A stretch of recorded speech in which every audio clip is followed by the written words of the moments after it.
guys, another video from Vortex Motorsport. It's a bit dark, I'm sorry. It's just a quick video just to update you all really. As you know, last video we were prepping the car ready for the race at Brands, which is in 3 weeks time, and we've been going through the bolts, changing the toe links, changing the plinth bolts. So the plinth bolts are these bolts here that sit between the upper wishbone and the hub, and they essentially, it allows you to adjust the camber with shims in between them, and the camber will drop the wheel out or in, or however you want to run it. Usually it's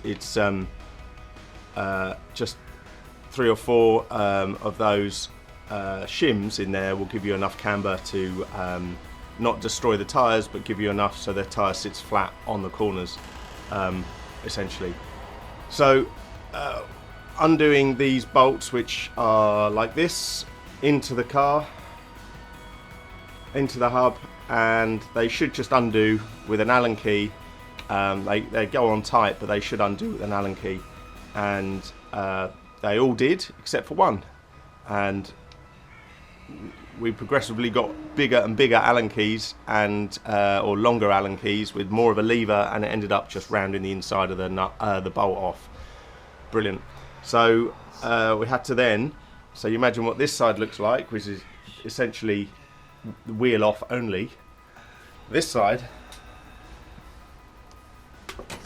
where we've had to remove the upper wishbone here, leave the lower wishbone, remove the caliper, remove the hub and the brake disc and the suspension, and disconnect the handbrake cable and the toe link to be able to get to the hub, to be able to then get a lever on it, because it's so tight under there you can't get a lever on it. So essentially we had to take the hub off, which is here, and change these 2 plinth bolts. This is the one that wouldn't come out. Now, they've both been replaced, and to get this off, and we had to break the ball joint, and the ball joint is now very second hand and was probably the original, so we've decided to change that one as well, like we have done on the rest of the car. So that's what I'm doing now. That sits like that in the top of the car, and I'm just in the process of replacing the upper wishbone ball joint with a press. Very simple press. You just do these up and it forces the old one out, flip it round and put the new one on, and then press the new one back in. Once that's on, I will show you, and then we can start rebuilding the hub and the wishbone and get it back on the car in the next 20 minutes hopefully. Cool. Okay, so the hub is now attached to the upper wishbone. There's a new ball joint being put in, new bolts here. Bearing's good, we've checked that. So now we've just got to fit this back to the car. Okay, so wishbone is back on the hub, and now we need to get that back on here. So I'll basically, you'll see it goes in like this.